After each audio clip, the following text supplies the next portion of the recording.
Hello, beautiful people, and welcome back to the Divine Union podcast. And if it's your first time tuning in, this is a special episode, so welcome. I am so thrilled to have you here because today we're going to be talking about intimacy.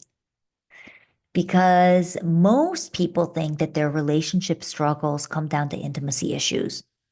But what if that's not the real problem? Yeah.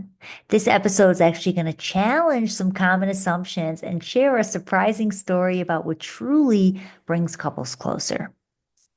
Yeah. I do this work because every couple deserves to feel deep intimacy and wild passion in their partnership. Yeah, it's what makes you feel alive. It's what makes us feel fulfilled. And this is my mission to help you have that. And so when couples feel that spark fading, the first thought is often we have an intimacy problem.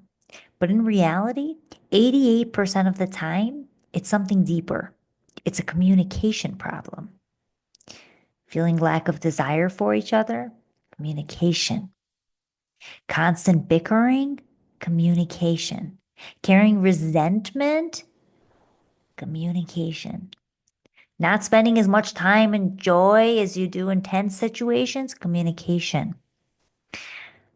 Let me introduce you to a couple that I'm working with right now. And they came to me convinced that their issue was lack of intimacy. They weren't feeling desire for each other.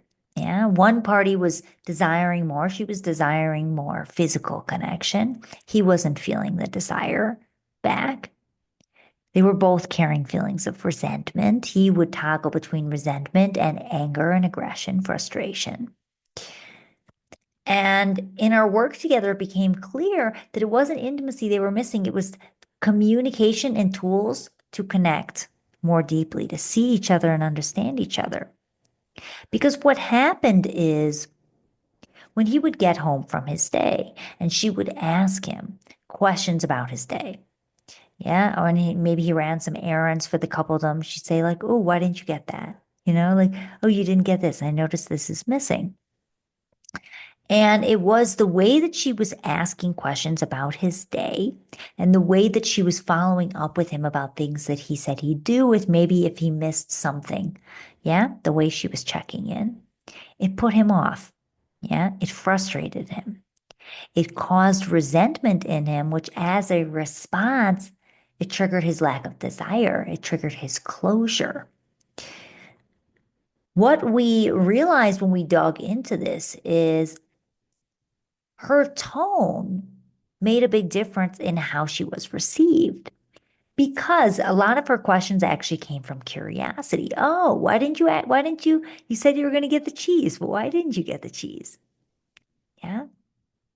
Oh, like what happened in your day? I want to hear about your day. You're being quiet. Now, when you shift the tone, it makes a big difference. And we played with her tone, we played with her body language, and we played with the words that she was using. And we checked in with her partner, and he actually commented that it felt different to receive. Because here's the thing, this is what I love about communication is it doesn't mean if you lose that spark that you have a problem with the love, that you need to start back over again. No, in fact, it's an opportunity to enhance your communication, to level up your communication so that you can be received in the ways that you desire. Yeah, so we play with her tone. And let me give you a flavor so you can feel it. Why didn't you get the cheese? Yeah. Now, how about this? How does this feel for you? Oh, why didn't you get the cheese? Yeah, does that feel lighter? It does for me. Oh, I was really excited for my brie. Why didn't you get the cheese? Right? Both of those second ones feel much more joyous, a little more playful, right? Lighter. One in the first one can feel coachy, mothery, demanding, right? Your tone matters. And your communication and your tone really has an impact for how your partner, if your partner's staying open or if your partner's staying closed. Is it going to put them on the defense or is it going to create openings for connection? And so we worked with her way of checking in with him and shifting that. And then we also worked with his responses because what was interesting is his responses, he got frustrated and he went into aggression, closing off, shutting down, or lashing out. Okay. Which then for her triggered like her lack of desire, her frustration towards him. Yeah. Even more frustration towards him. And so then we shifted his communication. Okay. What if instead of just reacting, and making it mean something? Because often as a couple, you make it mean something. Oh, that means they don't respect me. That means they're judging me. That means they're always on my ass. They don't think I can do anything right, right? All the stories that we make it mean when our partner questions us. So we worked on, okay, what if we don't make it mean that? And what if instead, take that breath, take that pause. What's the truth? What's your truth? Without being on the defense. Ooh, babe, I didn't get the cheese because I forgot about it. Ooh, babe, I didn't get the cheese because I hate that brie cheese and I'm trying to wean you off it. Yeah. Ooh, babe, I didn't get the cheese, but I'm gonna make it up to you with some sweet surprise tonight instead. Just you wait.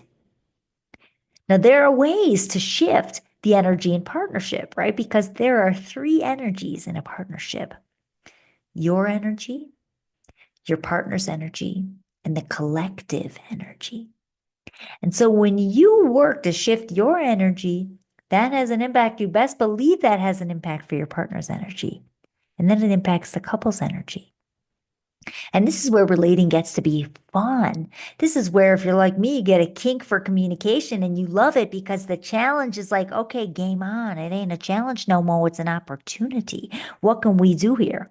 How can I shift your mood, through my communication, through my skillful way of being? And this is where you really get to have an impact and influence your partner. That's the gift that you have in relationship. We also played with the way that she would ask for intimacy, the way that she asked for kisses, yeah, turned him off. And we dug into it and ended up being a communication thing. It was the tone, right? Can I have some kisses? Can I have some kisses? Now it can feel vulnerable, the second option. Yeah, where you're really elongating on the kisses because it can feel vulnerable because you don't know how it's going to land. It's being sweet. It's being cute. What if your partner turns you down? What if they reject you? What if it doesn't land? But let me tell you something. It's bound to happen. Yeah, I had a moment with a lover. I was in Mazunte, Mexico, and it was 4 a.m. Yeah, and I was feeling the vibes, and I was turned on, and so I started reaching my hands along his thighs, and he's sleeping. And he like turns around and gives me his back at this point. He's like, "Oh, I'm tired, not in a mood." Okay? That hurt. That stung. But let me tell you something. When that works, ooh, that's so damn sexy. And this is what it is. This is what it requires also to do bold things when it comes to intimacy and it comes to relating, is to not always use words. Yes, your words, your communication is so important. Communication isn't just words, it's nonverbal, it's energetic. So, ooh, okay, I'm communicating. Yeah. I'm moving my fingers along your thighs. I'm showing you that I want touch right now. I want to play. Are you game? Are you in? No, if you're not, okay. Cool. It hurts. Yeah. I'm going to let myself feel the rejection. We can't not feel it. We're human beings. But it's not letting it wound you. It's not letting it impact you. Don't outsource your power. Don't let that impact your identity as a sexual being, a sensual being. It's like, okay, it doesn't have to mean anything more than what it is. They're not in the mood right now. But when you continue to play with your communication and doing it in interesting, creative ways, this is how you're going to keep that passion alive. This is how you're going to keep the intimacy deep and strong. And so bringing it back to this amazing, amazing couple story that I'm so proud of them because as we're making shifts in their communication, they started touching each other more during the session, which was so beautiful to see because they were feeling more feelings of love for each other. And this shows you what's possible. If you're not feeling desire for each other as a couple, that means you don't know anymore how to communicate in ways that turn each other on. It means you got comfortable. Yeah. So it's finding ways to turn each other on through your communication, verbal and nonverbal. This is why I love the work of communication, because everything in life is communication. Everything in life is relating in some capacity. And when you master your communication, sky's the limit, baby. You can do anything. Doesn't mean you'll always get what you want. Yeah, I'm a relationship communication coach. I don't always get what I want, but I sure as hell set myself up for success. Yeah. And because I'm good at it and I'm skilled at it, I speak from the heart. I speak from my truth. I speak in alignment, and I do it in fun, playful, creative ways. And it entices people to want to meet me there. And that's what happens when you work with that, when you play with your words, your energetics. How do you entice your partner to want to meet you there? How do you get a cat to come over? Get over here and drink the goddamn milk? No way, baby. You're like, come on, let's go. Yeah, you want some of that milk, don't you? Come on, I got a plate of milk for you. Come on, just one taste. Yeah. You do the same with your partner. And that's how it's hot. Yeah. That's how you're going to have passion that stands the test of time. That's how you're going to want to continue to get to know each other, to deepen in that connection. When you stop being comfortable, because that's easy, and you start doing some work, it doesn't have to be heavy work. It's fun work. It's the work of God. It's the work of intimacy. It's the work of play and passion. Let's go. I'll be doing this shit till I die.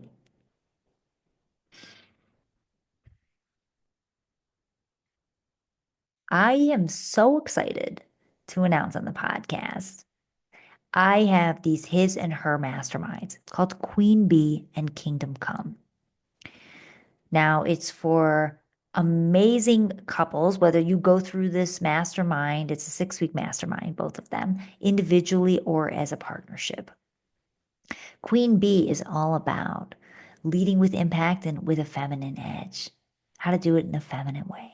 How to inspire your partner to rise to meet you in your fullest expression of who you are through your masterful communication and your embodied leadership. And so it's creating this dynamic that allows you and invites your partner to align to a shared vision for the relationship, for the intimacy. Yeah.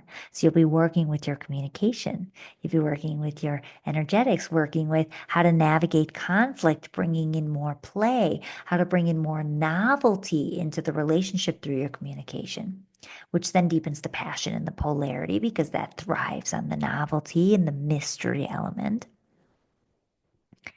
Yeah. How to speak in impactful ways and learning how to truly paint a vision that your partner can see, rally behind, and want to support you in. Because a queen can rule by herself, but without your queendom, life feels lonely. Without your ally and your confidant, your lover, your best friend supporting you, it feels lonely.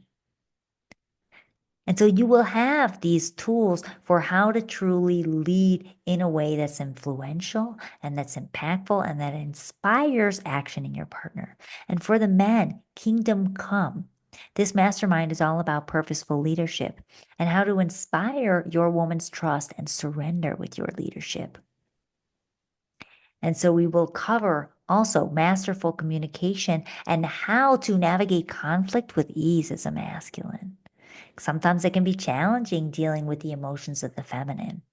Yeah. And how do you respond to her in ways that make her feel seen, make her feel heard, but also staying connected to your authentic masculine truth, your integrity? Because the world often talks about the masculine being a pillar of presence for the feminine without teaching you how to truly stay authentic in your integrity and not sacrifice that at the expense of holding space.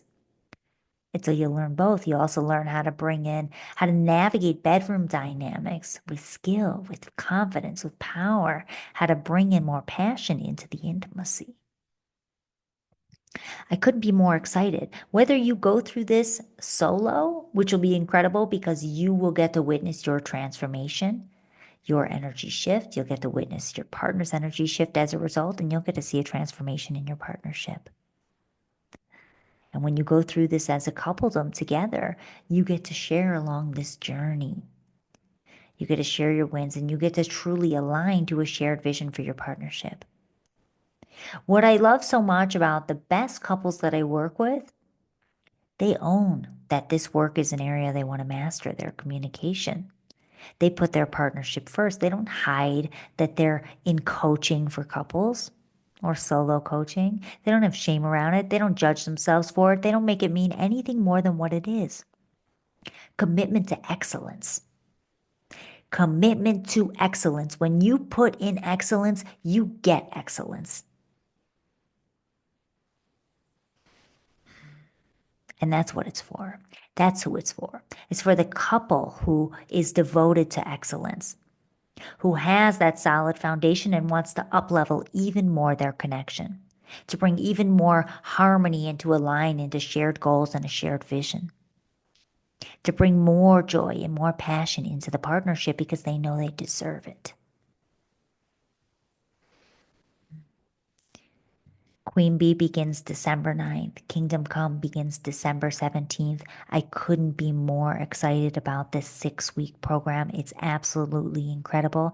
And because it has a mastermind element, you get to join an amazing community of women and an amazing community of men. And we get to mastermind together. Mastermind gives you an opportunity to coach and be coached by your fellow sisters and brothers, queens and kings, to share what's alive and present, what's working for you in your relationship, what's challenging, what do you want support on. So that element comes in the flow of the program. I'll put the details in the show notes so you can see everything if this is resonating for you. Yeah.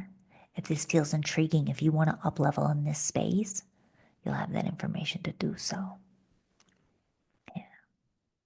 I couldn't be more excited about this work. It means so much to me because we all deserve to have everything that we desire. And it's closer than you think. It doesn't have to be hard. It's just a matter of communication. And when you can truly master your communication and your energetics, smooth sailing, baby. Relating is easy. So today was such a beautiful episode sharing about this amazing, amazing couple who is just, I'm beyond inspired and impressed by them showing up session after session, doing the work, really committing to their communication, really committing to their intimacy and their passion. And they're saying, we want this. And they're claiming it. They did. And just to see them shift, to see them play, to see them work on their communication in a safe container, giving them tools to master their communication has been tremendous. So, thank you for tuning in to this week's episode of Divine Union with moi, Nicola Navone.